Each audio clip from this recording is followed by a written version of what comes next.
Hi అండి, welcome back to my channel stay with Bindu. ఈరోజు మీకోసం స్పెషల్గా పూర్ణాలు ఎలా ప్రిపేర్ చేసుకోవాలో తెలుసుకుందామండి.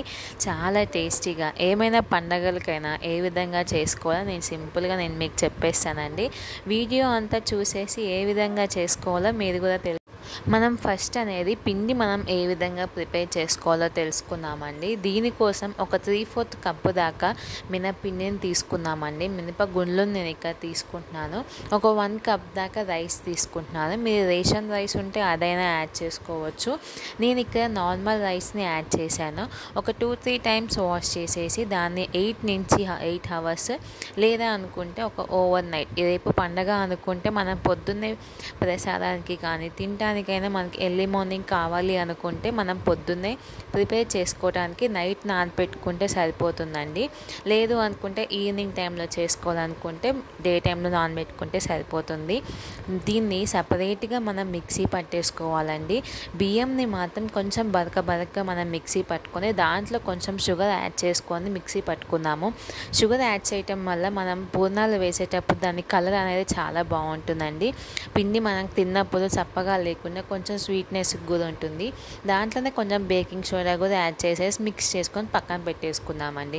ఈలోపు మనం ఎప్పుడైతే అవి నానబెట్టుకుంటామో దాని తర్వాత ఒక 2 కప్స్ దాకా పచ్చెనగపప్పుని మనం నానబెట్టుకున్నామండి. అవి ఒక 2 అవర్స్ మనం సోక్ చేసుకొని లేదా 1 అవర్ అయినా సోక్ చేసుకొని దాన్ని ప్రెషర్ కుక్కర్లో కొన్ని వాటర్ పోసుకొని, అంటే గ్లాస్ పప్పుల కంటే ఒక గ్లాస్ దాకా వాటర్ అయితే సరిపోతుంది. 5 విజిల్స్ లో ఫ్లేమ్లో పెట్టుకొని 5 విజిల్స్ కావాలి. ఈ విధంగా మెత్తగా అవుతే సరిపోతుంది. కొన్ని కూడా వాటర్ లేకుండా స్ట్రెయినర్ యూజ్ చేసి వాటర్ అనేది మొత్తం తీసేయండి. దాన్ని ఒక కళాయిలోకి వేసేసుకొని లేదంటే దాంట్లోనే ఇట్లా పప్పు గుత్తుతో ఇట్లా మెత్తగా పేస్ట్ లాగా చేసుకున్నాము. లేదు అనుకుంటే మీరు బ్లెండ్ అయినా అంటే మిక్సీ అయినా పట్టుకోవచ్చండి.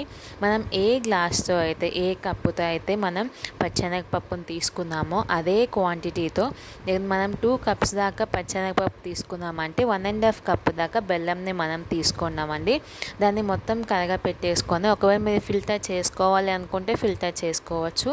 ఈ విధంగా మొత్తం మిక్స్ చేసుకొని దాంట్లో ఒక 2 టేబుల్ స్పూన్ దాకా నెయ్యి యాడ్ చేసుకొని కొంచెం సాల్ట్ యాడ్ చేసుకొని బాగా మిక్స్ చేసుకొని అది ఒక పిండి ముద్దలాగా అయ్యేంత వరకు మనం దాన్ని కలుపుకుంటూనే ఉండాలండి. కొంచెం టేస్ట్ కోసం అప్పుడే ఫ్రెష్గా దంచుకున్న యాలకుల పొడిని మనం యాడ్ చేసుకొని ఈ విధంగా కొంచెం ముద్దలాగా వచ్చేలాగా మనం బాల్స్ చేస్తే వచ్చే విధంగా మనం ప్రిపేర్ చేసుకోవాలి. ఈ విధంగా ప్రిపేర్ చేసుకొని కొంచెం చల్లారిన తర్వాత మనకి ఏ సైజులో అయితే మనకి బాల్స్ అనేది కావాలో ఆ సైజులో మనం బాల్స్ అనేది ప్రిపేర్ చేసుకొని పెట్టుకుందామండి.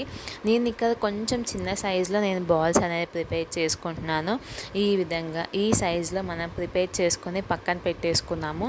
అన్నీ మనం ప్రిపేర్ చేసుకొని పక్కన పెట్టుకున్నాక పూర్ణాలు ఎలా వేసుకోవాలో తెలుసుకుందామండి.